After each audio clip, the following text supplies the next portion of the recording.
When it comes to horror, audiences are rewarded with an absolutely ludicrous amount of possibilities across the genre. Whatever your taste, horror has your flavor. The thing is though, film critics are notoriously hot and cold on the overall genre and its many subgenres. Regardless of what fans think, more often than not, a new offering is completely slammed by the critical masses, whether they deserved it or not. I'm Jess from What Culture. Here are 10 horror movies critics were way too harsh on. Number 10, Jaws 2.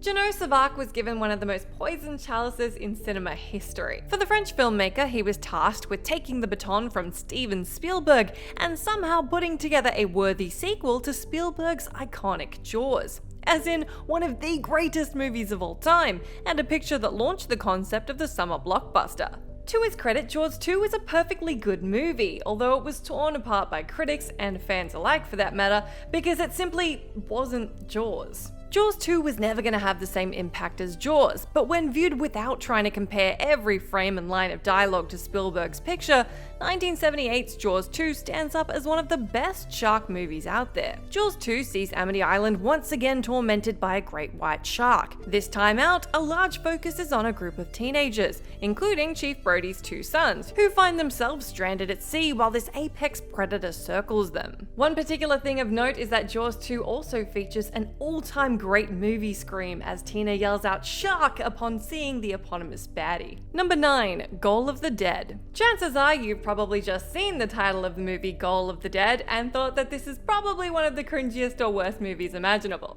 To its credit, this one is far, far better than the wince-inducing title would have you believe. It's notoriously hard to find a truly great football movie, yet Goal of the Dead tells a fantastic emotional football tale for its first half. Every bit the cliched game of two halves, the picture then begins to fall into genuine horror territory from its midway point. On the football front, glamorous Olympique de Paris are heading to lowly Capologue to play a cup game. Amongst the Olympique ranks is Sam Larry, a player who was beloved by his hometown club of Capologue before turning his back on them for a money-spinning move to Paris. But I see you're thinking, where does the horror come into this? And stick with me. Given how Larry is so hated by his hometown and former club, Capologue injects one of their players with a potion designed to make them a brutish wrecking ball intent on ending the career of Larry. Backfiring spectacularly, the fallout of this is that the potion turns the aforementioned player into a zombie, and anyone he vomits on then turns into a zombie, so zombies vomit on other zombies and you've got a plague. Number 8, Sorority Row. Stuart Hendler's Sorority Row is one of those rare remakes that actually surpasses the original. That original was 1982's The House on Sorority Row,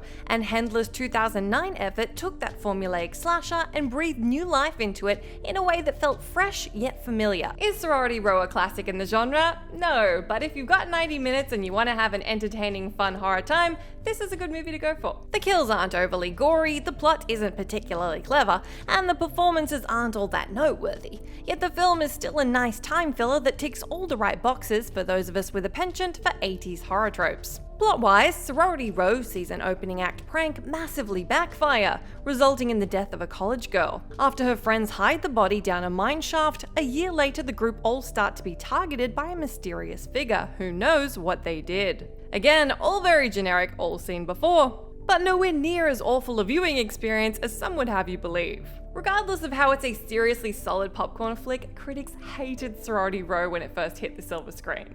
Number 7, My Name is Bruce. My Name is Bruce is a movie made by Bruce Campbell for fans of Bruce Campbell.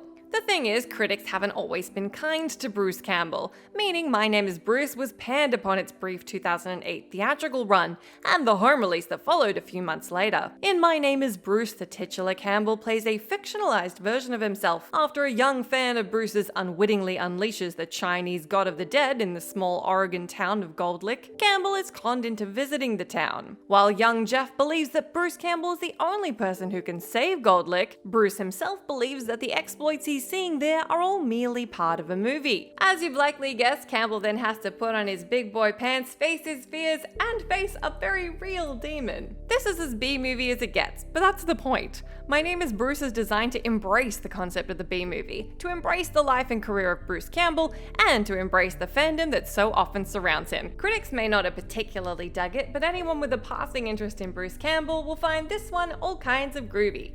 Hail to the king indeed. Number 6, The Ward. As it stands, 2010's The Ward is the last movie to be directed by the legendary John Carpenter.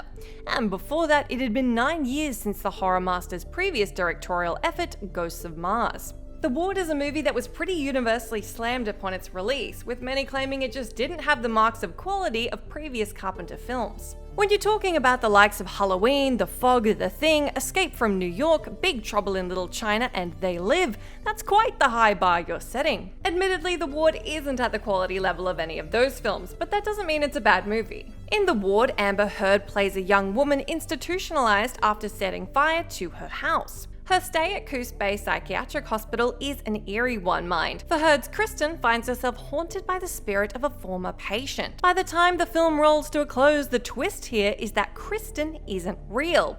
Instead, she's one of the many personalities created by Alice, the person Heard's character has spent the picture searching for. As a taut, enjoyable thriller, The Ward is absolutely fine. As a John Carpenter movie, look, it could be better, but that's okay. Number 5, The Last Showing. Released in 2014, Phil Hawkins' The Last Showing didn't fare all that well when it came to its critical response. Set primarily in a multiplex, this picture has Robert Englund taking center stage as a pissed-off film projectionist, made redundant by modern technology. After this traditionalist and movie historian finds himself working on the concession stand, that pushes Englund Stewart over the edge. Pulling a smidge from falling down, Stewart ends up crafting his own horror movie using handheld cameras and CCTV to torment those stuck in the lockdown cinema. Most notably, Finn Jones's Martin and Emily Barrington's Allie. Playing it far straighter and more serious than his famed turns as Freddy Krueger, Englund is on fire in The Last Showing. But if you listen to critical opinion, chances are you'll have never seen this brilliant performance. For its sheer unique plot, a select few people trapped in a cinema and toyed with like mice, The Last Showing deserves some praise. Plus, it's actually genuinely a damn good movie, which you wouldn't know if you just went off the initial critical response. Number 4, The Texas Chainsaw Massacre, 2003. Taking a glance at reviews aggregator site Rotten Tomatoes, The Texas Chainsaw Massacre has amassed a meager 37% from critics. Make no mistake about it, the horror genre is one riddled with awful remake after terrible reboot, after needless reimagining, after unwanted recalibration. Horror is a marvelous corner of cinema, yet it's one that far too frequently sees old ideas rehashed and revisited, with the end result usually being something utterly inferior to what has gone before. In the case of Marcus Nispel's The Texas Chainsaw Massacre, that was one of those rare do-overs that was actually really good. Of course, it wasn't as good as Tobe Hooper's The Texas Chainsaw Massacre, but that was always going to be the case. Nispel's movie followed pretty much the same beats of Hooper's classic, but it gave a welcome, brutal, fresh lick of paint to Leatherface that firmly re-established the character as one of horror's greatest villains, him having had some of that killer edge removed in the 3 sequels that followed Hooper's 1974 picture.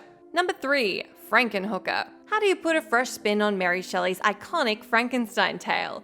Well, you set it in 1990s New Jersey and let basket case favorite Frank Henenlotter oversee the action. Frankenhooker barely registered when it came out in 1990, but since then it's amassed something of a pretty solid cult following. In Frankenhooker, James Lawrence plays Jeffrey Franken. Get it? A disgraced med student who has an interest in using electricity to reanimate body parts. When his fiancée Elizabeth Shelley dies by decapitation during an unfortunate lawnmower accident in the film's opening act, Jeffrey is determined to bring his beau back to life. That's the Franken of Frankenhooker, but where does the hooker come in? Well, that's because Jeffrey decides to ply a bunch of prostitutes with super crack. That causes them to literally explode so that he can mix and match the best body parts to use in his plan to bring Elizabeth back to life. Few critics looked favorably on Frankenhooker at the time of its release, with the schlocky nature of the movie, its title, and some of its content being an instant turn-off for many. The thing is, though, the film's nothing if not fun and entertaining, and that's something we all need from time to time.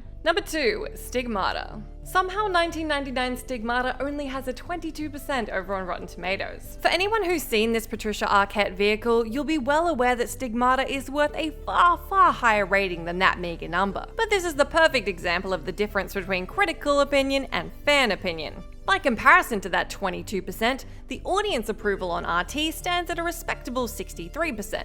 Which feels about right. The film is good, not great, and it's a picture that received far too much negative critical backlash when it made its way to the big screen in September of '99. The heavy themes of Catholicism were highlighted by critics as making a mockery of those beliefs, with some apparently forgetting that this is just a movie. Stigmata was clearly taking creative license with a purported real phenomena, that being the appearance of wounds replicating those supposedly suffered by Jesus Christ. Just a look at Stigmata's profit margins tells you that moviegoers found far more to enjoy in Stigmata than what the critics did. From its $29 million budget, Rupert Wainwright managed to pull in over 3 times that at the box office, nabbing a nice $90 million. Number 1. Halloween 2. Really, what's not to love about 1981's Halloween 2? You've got a movie that picks up immediately after the finale of John Carpenter's iconic Halloween. Michael Myers is continuing his laser-focused Laurie Strode hunt, Donald Pleasance is on erratically brilliant form as the shrieking, desperate Sam Loomis, Pamela Susan Shoop's Karen Bailey has one of the absolute best deaths in the entire franchise, and we had a fiery, explosive finale that ends with Mr. Sandman playing over the closing credits. The problem Halloween 2 had is that, much like Jaws, the deck was stacked against it. After John Carpenter opted against directing this follow-up, it was Rick Rosenthal in the director's chair. That was an obvious strike against the movie for many critics and fans, but the major thing going against Halloween 2 is that it had to live up to one of the most influential films in the entire history of horror. It had the same villain, same protagonist, same town, and same musical beats as the 1978 picture, yet the critical response was far from kind.